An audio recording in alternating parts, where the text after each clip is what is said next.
soo dhawaada khiyaarta sheekadayna maanta waxa ay ku saabsan tahay oday da ah oo bahdilay gabar shaqaale ahayd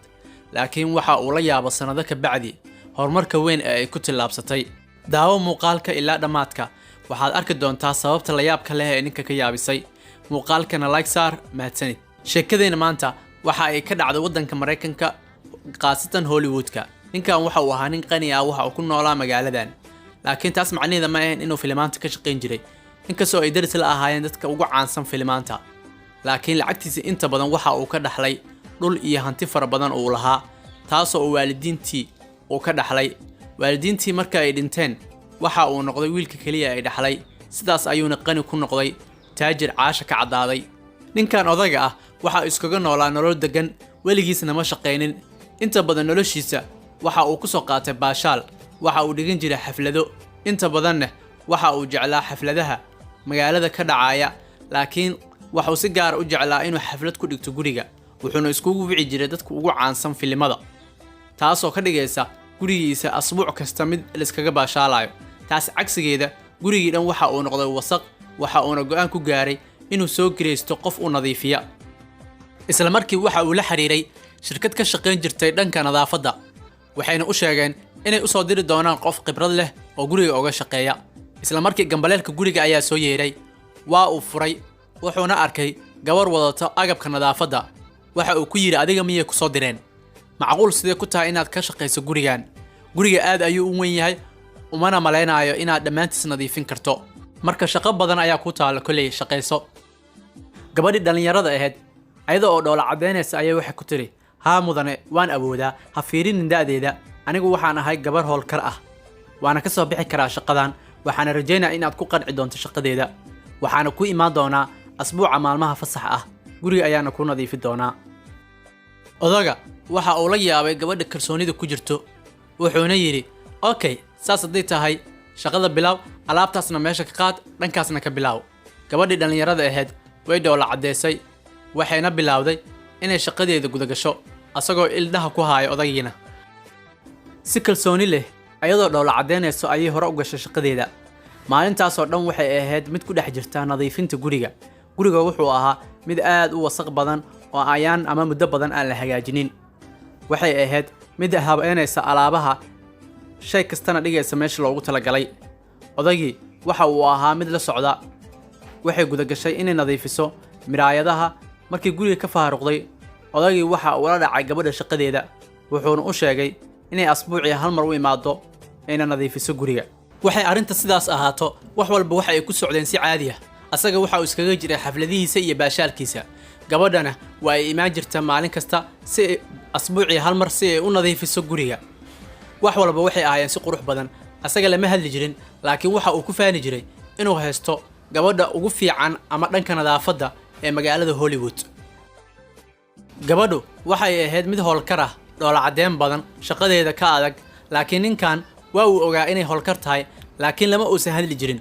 wuxuuna aaminsanaa inuu asaga ka wanaagsan yahay maadaama uu yahay nin qani ah dad badanna ay ku hareereysan yihiin muxuu uga baahan yahay inuu la hadlo gabar shaqaale ah sidaas ayuu ku fikri jiray ayadana waxay ahayd mid qaab professional ah howsheeda u gudata waqtiyada waxa ay isguraanba gabadha shaqadeeda si fiican ayuu ula dhacay wuuna aaminsanaa inay tahay qof howlkar ah gabadhu waxay ahayd mid u imaatay wiigii hal mar howlaheeda shaqadana gudata si fiicanna u nadiifisa guriga maalmaha ka mid ah ayaa boorsadeeda waxa ka soo dhacay buug ninkii ayaa qabtay buuggii ayuu fiiriyay wuxuuna u maleynayay inuu ku arki doono sheeko jecel waxyaalo qiyaali ah iyo waxyaabaha dhalinyarada laakiin waxa uu la yaabay inuu buuggu ahaa buug ku saabsan siyaasadda wuxuu is weydiiyay gabadhan shaqaalaha ah maxaa siyaasad ka galay gabadha markay shaqadeeda dhameysatay ayadoo alaabteeda aruursanayso ayuu u yeeray wuxuuna weydiiyay gabaray waxaan ku weydiinayaa buuggan arrimaha siyaasadda ka hadlaya maxaa ku sameynaysaa oo ku falaysaa ii sheeg bal haa aniga ayaa iska leh ayay ugu jawaabtay waxaan ahay arday dhigata jaamacad maalmaha fasaxa ahane waxaan ka shaqeeyaa guryaha si aan iskaga bixiyo lacagta jaamacadda laakiin maalmaha ka mid ah waxaan rajaynayaa inaan xafiis ka shaqeeyo magaaladaana waan hormari doonaa oo waxaan ka dhigi doonaa meel wanaagsan oo lagu noolaan karo odagii si jees leh ayuu wuxuu ku yiri adiga wallahi ma rumaysan karo waxa sheegaysid ma waxaad doonaysaa inaad noqoto xafiis qof qabta oo aad nadiifiso adiga waxa lagugu talagalay inaad magaalada aad xaaqdo waa wax lagu qosla dhab ahaantii inaad doonayso inaad xafiis qabato maan rumaysan lahaa wuuna ku qoslay gabadhii shaqaalaha ahayd odaga markii ay maqashay hadalladiisa dhab ahaantii aad ayay u niyad jabtay wayna rumaysan weysay in qof weyn sidaan uu ula dhaqmo inay oysa ayay damacday laakiin way iska aamustay wayna qosashay alaabteedii aruursatay way ka tagtay asbuuc ka bacdi shirkaddii ay ka shaqaynaysay waxa ay u soo dirtay qof kale oo nadiifiyo guriga gabadhii dhallinyarada ahayd dib uguma soo laabanin sannaduhu waxay isguraan ninkii noloshiisa sidii ayay iska ahayd wax iska beddelayna ma lah laakiin sannaduhu waa isbeddeleen ninkii odaga ahaa waxa uu iskaga jiray noloshiisii baashaalka iyo boodboodka ahayd sannadadu waxa ay isguraan asbuucyada ka mid ah ayaa waxaa lagu casuumay xaflad ka dhici doonta magaalada taasoo lagu soo dhaweynayo maayarka cusub ee magaalada ninkan ma jecleen inta badan siyaasadda laakiin saaxiibadiis ayaa wuxuu ku dhahay xaflad weyn ayaa jiri doonta sidaas ayuuna u aaday meesha caawa xafladdan waxa uu ku arki doonaa waxyaabo ka yaabi doona dadka xaafadda ama dadka ka soo qaybgala xafladda waxa ay ku sheekaysanayeen gabadhan ku cusub siyaasadda sidee ku soo guulaysatay iyo waxyaabo saas ah asaga waxa uu ahaa mid iskala jooga saaxiibadiis waqtina iskala qaadanaya waxay waqti isguraba waxaa la sugi la'aa goorta uu soo muuqan doono ama masraxa uu soo fuuli doono si uu u jeediyo khudbaddiisa maayarka cusub laakiin markii ay soo fuushay masraxa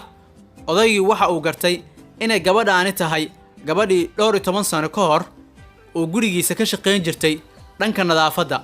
aad ayuu ula yaabay gabadhii nadaafadda ka shaqayn jirtay oo maanta masraxa saaran riyadeediina ay dhawowday laakiin inta badan khudbadeedu waxa ay ku saabsanaayeen qofka inuusan isdhiibin waxa uu jecel yahana uu ka dhabeeyo ninkii odaga ahaa wiishka ayaa ku yeeray wuxuuna gartay inuu qalad galay si xunna uu la dhaqmay gabadhii shaqaalaha ahayd wuxuu fahmay inay dantu ku kaliftay inay shaqaalo noqoto ayna doonaysa inay si adag wax u barato nolosheedana ay ka dhabayso maanta riyadeedu waa ay u dhawowday waana maayarka cusub ee magaalada uu ku nool yahay waxaana meesha ka marneen uu fahamsan yahay inay si adag u shaqaysay way fududahay inaan qof muuqaalkiisa ku xugmino ama siduu u eg yahay ama hawsha uu haayo laakiin marnaba ma ogaan karno waxa qalbigiisa ku kaydsan ee quruxda badan qofka hadduu si adag u shaqeeyo wax walba waa uu hormarin karaa sidaa daraaddeed weligaa qofnaha ku xugminin hawsha uu haayo ama meesha markaas uu joogo sababtoo aan ma ogin beri waxa uu noqon doono wax walbana waa ay isbeddeli karaan ugu dambeyntii haddii aad ka hesho muuqaalka like saar subscribe saar si aad u hesho muuqaalada dambe ee meeshaan aan ku soo gudbin doono mahadsanidin